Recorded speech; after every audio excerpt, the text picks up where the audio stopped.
Film शुरू होती है और प्यारी सी बच्ची फीफी को उसके माँ बाबा के साथ दिखाया जाता है, जहाँ फीफी की माँ उसे छांगा की कहानी सुनाती है। वो कहती है कि छांगा को होई से प्यार था, पर छांगा ने मैजिक ओशन लिया और वो अमर हो गई और होई से दूर हो गई और होई जमीन पर ही मर गया और छांगा चांद पर चली गई, जहाँ वो अब भी होई की राह देख रही है। प्यारी फीफी बहुत क्यूट है और आज उसकी माँ उसे भी फैमिली के मून केक बनाने को कहती है, जिससे फीफी बहुत खुश हो जाती है। फीफी की फैमिली मून केक्स बनाने का काम करती है और इनके बनाए मून केक पूरे शहर में फेमस है। और अब धीरे धीरे हमारी फीफी भी बड़ी हो रही है, पर उसकी माँ कमजोर होती जा रही है क्योंकि वो बीमार है। फीफी के माँ बाबा उसे एक प्यारा सा रैबिट गिफ्ट में देते हैं, पर आज प्यारी फीफी ने अपनी माँ को खो दिया है। उनके जाने से वो और उसके बाबा बहुत उदास है और अब 4 साल बाद फीफी बिल्कुल बदल चुकी है। उसने अपने प्यारे लंबे बाल भी काट दिए हैं और वो आज भी अपनी माँ को बहुत मिस करती है। उसका रैबिट भी अब बड़ा हो गया है, जिसका नाम उसने बंजी रखा है। और फीफी अब अपने बाबा के साथ मून केक बनाती है और उन्हें बेचती है। और प्यारी फीफी अपने काम के साथ साथ बहुत होशियार भी है। उसे ये भी पता है कि ये नई ट्रेन इलेक्ट्रॉनिक मैग्नेटिक फील्ड्स पर चलेगी, जबकि इसमें काम करने वाले वर्कर भी ये बात नहीं जानते। इसलिए तो हमारी फीफी में कुछ खास बात तो जरूर है। और आज फीफी के बाबा उसे मिसेस शॉ से मिलवाते हैं, पर फीफी को उनसे मिलकर अच्छा नहीं लगता। वो अपने बाबा और शॉ को साथ देखकर बहुत उदास हो जाती है, पर तभी वहाँ पर एक गोलू मोलू क्यूट बच्चा आ जाता है, जिसके पास एक प्यारा सा मेंढक भी है। फीफी कहती है कि तुम कौन हो? तब वो बताता है कि मैं शिन हूँ, तुम अभी तो मेरी मॉम से मिली थी। और वो कहता है कि क्या तुम्हें पता है मेरे पास एक सुपर पावर है, मैं दीवार के पार जा सकता हूँ। तो फीफी कहती है कि अच्छा तो जाकर दिखाओ। और शिन भी पूरे जोश में आ जाता है और दीवार में जाकर धड़ाम बजता है, पर इसके बावजूद भी उसे लगता है कि वो दीवार के पार जा सकता है। फीफी तो चुपचाप वहाँ से निकल लेती है और जाकर अपने बाबा को ये बात बताती है। तब उसके बाबा कहते हैं कि वो अभी छोटा है, इस बार उसे जाने दो, उसकी माँ बहुत अच्छी है, तुम्हें उनसे घुलना मिलना चाहिए। तुम्हें ऐसा नहीं लगता कि हम थोड़े से अकेले हैं? जिस पर फीफी नाराज हो जाती है और कहती है कि नहीं, हम दोनों है ना एक दूसरे के लिए। और तभी वहाँ फीफी की आंटीज आ जाती है, वो सब मिलकर टेस्टी सा खाना पकाते हैं। वहीं शॉ भी फीफी से बात करने की कोशिश करती है, पर फीफी उसे इग्नोर कर देती है। और फिर सब खाने की तैयारी में लग जाते हैं, जहाँ फीफी का क्यूट रैबिट बंजी भी बड़े प्यार से खाना मांगता है, पर फीफी का ध्यान तो बस शॉ और अपने बाबा पर ही होता है। जहाँ शॉ कहती है कि फीफी, मुझे तुम्हारे डैड ने बताया कि तुम्हें छांगा बहुत पसंद है, पर इससे फीफी नाराज हो जाती है। पर छांगा की बात सुनकर सब लोग उसकी बातें करने लगते हैं, जिसमें फीफी की एक आंटी कहती है कि छांगा को चांद पर रहना पसंद है, इसलिए वो खुद अमर हो गई और होई को यहीं पर छोड़ गई। जिस पर फीफी कहती है कि ऐसा नहीं है, आंटी, होई तो राक्षसों से लड़ रहा था, वो मजबूर थी और वो होई को मिस करती है। तब आंटी कहती है कि ये एक झूठी कहानी है। ये सुनकर फीफी गुस्सा हो जाती है। वो कहती है कि छांगा की कहानी सच है और वो बेसब्री से अपने सच्चे प्यार की राह देख रही है ना बाबा? पर आज उसके बाबा कुछ नहीं कहते, जिससे फीफी उदास हो जाती है। तभी शिन आकर उससे मस्ती करने लगता है। वो कहता है कि अब तो हम बहन भाई बनने वाले हैं, जिससे फीफी और परेशान हो जाती है। और तभी वहाँ शॉ आ जाती है। वो फीफी को अपने शहर का मून केक देती है और कहती है कि शिन बहुत बदमाशी करता है, पर धीरे धीरे तुम्हें उसकी आदत हो जाएगी। ये सुनकर तो फीफी और भी ज्यादा गुस्सा हो जाती है। वो अपनी डॉल छांगा से कहती है कि बाबा को पहले छांगा पर यकीन था, पर अब वो बदल गए हैं। अगर बाबा फिर से यकीन करने लगे तो वो फिर से शादी नहीं करेंगे, उन्हें सब कुछ याद आ जाएगा, उन्हें आप भी याद आ जाएगी माँ। पर तभी फीफी का रैबिट बंजी खिड़की से बाहर भाग जाता है। फीफी भी उसके पीछे जाने लगती है और बंजी फीफी को उसकी फेवरेट जगह पर ले जाता है, जहाँ फीफी अपनी माँ के साथ अक्सर आया करती थी। वहाँ आकर फीफी बहुत उदास हो जाती है। वो अपनी माँ को बहुत मिस करती है। वो कहती है कि मैं बाबा को कैसे साबित करूँ कि छांगा सच में है, मैं इतनी दूर मून पर कैसे जाऊँ? और तभी उसे एक पक्षी नजर आता है, जिस पर वो कहती है कि क्या मैं उड़ जाऊँ? छांगा, क्या तुम मुझे बुला रही हो? और वो कहती है कि मैं रॉकेट बनाकर मून जा सकती हूँ। और फिर क्या था, प्यारी फीफी अपने रॉकेट बनाने की तैयारी में लग जाती है और बेचारी फीफी बहुत मेहनत करती है। उसकी हरकतें देखकर उसके घर वाले भी हैरान हो जाते हैं। वहीं फीफी अलग अलग तरह के रॉकेट बनाती है, पर वो फेल हो जाते हैं। फिर एक दिन स्कूल में भी वो इसी काम में लगी होती है, पर उसके टीचर उसे देख लेते हैं और उसकी पेंटिंग को दीवार पर चिपका देते हैं, जिससे फीफी के दिमाग में एक आइडिया आ जाता है। और वो फिर से अपने काम में लग जाती है। वो अपना रॉकेट बनाना शुरू कर देती है और अपने सफर के लिए निकल पड़ती है, पर उसे शिन देख लेता है। पर वही फेफे और बंजी अपनी उड़ान के लिए एकदम तैयार हो जाते हैं और मून पर जाने के लिए निकल पड़ते हैं। पर उनका रॉकेट तो चलता ही नहीं, लेकिन फिर धीरे धीरे वो अपनी रफ्तार पकड़ लेता है और आखिरकार वो उड़ने लगता है। पर ये क्या, ये तो रुक गया और शिन यहाँ क्या कर रहा है। और तभी एक जादुई शक्ति उन्हें ऊपर ले जाने लगती है और वहाँ 2 उड़ने वाले शेर भी आ जाते हैं जो उन्हें मून पर ले जाते हैं। और फिर वो दोनों उन्हें वहाँ से उठाकर एक ब्यूटीफुल सी जगह पर ले आते हैं। फेफे और शिन भी इस राइड को पूरा एंजॉय करते हैं और वहाँ उन्हें बोलने वाले मून केक्स मिलते हैं जो उन्हें अपने साथ छांगा के पास ले जाते हैं।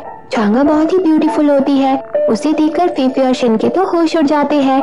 फेफे तो जाकर छांगा से लिपट जाती है। छांगा उससे कहती है कि तुम यहाँ आ ही गई हो तो तुम अब मुझे गिफ्ट दे सकती हो, जिस पर फेफे कहती है कि पर मैं तो आपके लिए कोई गिफ्ट नहीं लाई।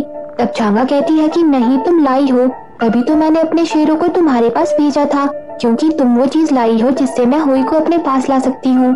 ये सुनकर फेफे कहती है कि मुझे पता था कि आपको भरोसा है कि प्यार कभी नहीं मरता। अगर मैं आपके साथ एक फोटो खींच के बाबा को दिखा दूँ तो उन्हें भी यकीन हो जाएगा। और फिर फेफे छांगा के साथ फोटो खिंचवाती है, पर छांगा फेफे से कहती है कि पहले गिफ्ट फिर फोटो। तुमने मेरा गिफ्ट खो दिया है, पर मुझे लगता है कि वो मेरे मून पर ही कहीं है। तुम उसे ढूंढकर यहाँ ले आओ।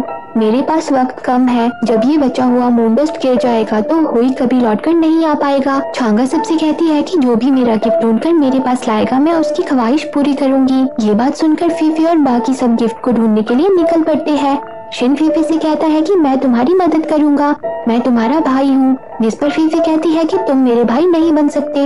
ये सुनकर शिन उदास हो जाता है और बंजी भी शिन के पास चला जाता है। वहीं फेफे कूदकर मुर्गियों की बाइक पर बैठ जाती है। वो उनसे कहती है कि मुझे पता है कि गिफ्ट कहाँ है।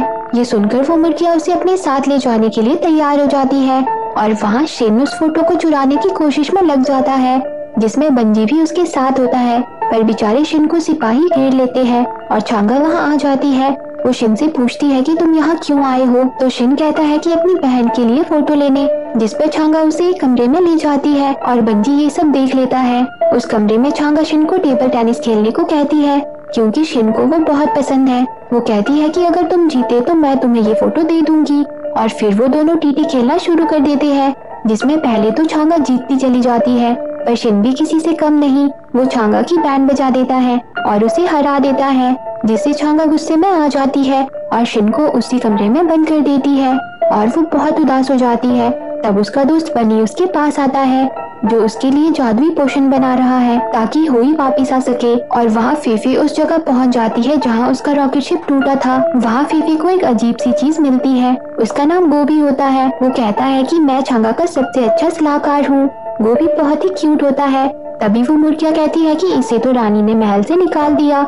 वो उसे तंग करने लगती है। वहीं फेफे को अपनी छांगा डॉल मिलती है। फेफे कहती है कि ये गिफ्ट मेरी माँ ने मुझे दिया था, यही होगा वो गिफ्ट। पर ये बात सुनते ही वो मुर्गियाँ फेफे की डॉल चुरा लेती है और वहाँ से चली जाती है। बेचारी फेफे भी उनके पीछे जाने लगती है और फेफे के साथ गोभी भी चल पड़ता है और वहाँ बंजी छांगा के बनी का पीछा करता है। वो उसके मैजिक रूम में पहुँच जाता है। वहाँ वो बनी के पोशन को गिरने से बचाता है। वहाँ बंजी को एक पावर भी मिलती है। बंजी बनी को बहुत पसंद करता है और उनके प्यार का मैजिक पोशन में भी मिल जाता है, जिससे बनी का मैजिक पोशन तैयार हो जाता है। वहाँ दूसरी तरफ फेफे और गोभी बड़े बड़े मेंढकों पर चढ़कर महल की तरफ निकल पड़ते हैं। फेफे गोभी से पूछती है कि तुम अकेले क्यों रह रही हो। तब गोभी कहता है कि छांगा ने मुझे एक गाना गाने पर महल से निकाल दिया। जब तक हुई जिंदा था वो बहुत प्यारी थी, पर फिर उसने हम सबको खुद से दूर कर दिया। ये सुनकर फेफे इमोशनल हो जाती है। तब गोभी उसका मूड ठीक करने की कोशिश करता है। वो उसके साथ खूब मस्ती करता है और फिर वो दोनों महल पहुंच जाते हैं, जहां बनी छांगा को दिखाता है कि मैजिक पोशन बन गया है। छांगा कहती है कि अब मुझे बस वो गिफ्ट चाहिए। वहीं फेफे और गोभी को वो चोर मुर्गियां दिख जाती है। वो दोनों उनके पीछे जाते हैं, जहाँ फेफे उन मुर्गियों से अपनी डॉल को लेने की कोशिश करती है, पर वो अपनी डॉल को खो देती है, जिससे वो बहुत उदास हो जाती है। वो कहती है कि ये आखिरी मौका था बाबा को फिर से शादी करने से रोकने का। तब गोभी उसका मूड ठीक करने के लिए उसे उसी का मून केक बॉक्स देता है जो फेफे को शॉ ने दिया था। उसमें फेफे को एक टुकड़ा मिलता है। पहले तो उसे लगता है कि शायद ये शिन की शैतानी है, पर फिर उसे समझ आ जाता है कि यही छांगा का गिफ्ट है। फेफे और गोभी बहुत खुश हो जाते हैं। और वहाँ बेचारा शिन आज अपनी दीवार फोड़ू शक्ति से सच में दीवार फोड़ देता है, बल्कि इसमें बंजी का हाथ होता है। पर ठीक है, दोनों की मेहनत है। वहीं अब फेफे शिन से मिल जाती है। वो सब मिलकर छांगा के पास आ जाते हैं। छांगा जल्दी से लॉकेट को मिला देती है और उस पे बनी का बनाया मैजिक डालती है, जिससे चारों तरफ हरियाली छा जाती है और सच में हुई आ जाता है। छांगा हुई को देखकर बहुत खुश होती है, पर तभी हुई खोने लगता है। हुई छांगा से कहता है कि मैं कभी वापस नहीं आ सकता, तुम्हें आगे बढ़ना होगा, और वो वहाँ से चला जाता है। उसके जाने से छांगा पूरी तरह से टूट जाती है। चारों तरफ अंधेरा छा जाता है। वो खुद को उदासी भरे कमरे में बंद कर देती है, जहाँ कोई नहीं जा सकता। पर पता नहीं कैसे फेफे उसके अंदर आ जाती है। वहाँ वो छांगा को मनाने की कोशिश करती है, पर बेचारी फेफे वहाँ खुद ही अपने यादों के जाल में फंस जाती है। बेचारा बंजी उस दरवाजे को तोड़ने की कोशिश करता है, पर वो ऐसा नहीं कर पाता। अब छांगा फेफे के पास आती है। छांगा फेफे को समझाती है कि तुम्हें आगे बढ़ना होगा। वो उसे शिन को दिखाती है। वो कहती है कि तुम्हें जो प्यार तुम्हारी माँ ने दिया था वो तुम शिन को दो। और वहीं शिन भी अपनी तोड़ू फोड़ू पावर से फेफे के पास आ जाता है। फेफे उसे पाकर बहुत खुश होती है। फेफे छांगा से कहती है कि आपके चारों ओर भी प्यार है, जो आपसे ही जन्मा है। आप भी दिल खोल दो और इन्हें अपना लो, यही जिंदगी है। और फिर गोभी छांगा से लिपट जाता है। चारों तरफ रोशनी छा जाती है। अब सभी बहुत खुश होते हैं। गोभी फेफे से कहता है कि मैं तुम्हें मिस करूंगा। वहीं बंजी भी बनी के साथ होता है, जिसे देखकर फेफे बंजी से कहती है कि तुम्हें यहीं रुकना है तो तुम रुक जाओ, जिससे बंजी खुश हो जाता है। और अब फेफे छांगा को भी अलविदा कहती है और छांगा शिन और फेफे को अपने शेरों की मदद से वापस उनके घर भेज देती है, जहाँ फेफे बड़े ही प्यार से शिन को अपनी पीठ पर बिठाकर घर आ जाती है। और अब वो अपने पूरे परिवार के साथ बहुत खुश है। उसने शौक को भी अपना लिया है और अब फेफे और उसके बाबा भी बहुत खुश है। पर शिन अभी भी वैसा ही मस्तीखोर और शरारती है। और इसी के साथ ये मूवी एंड हो जाती है। तो दोस्तों, आपको ये मूवी कैसी लगी कमेंट करके जरूर बताना। और रोज ऐसी ही प्यारी प्यारी मूवी देखने के लिए मेरे चैनल को जरूर सब्सक्राइब करना। जी हाँ, सही सुना, मैं आपके लिए रोज एक प्यारी सी मूवी लेकर आऊंगी, ताकि मेरे दोस्तों के साथ प्यार बना रहे। Thanks for watching.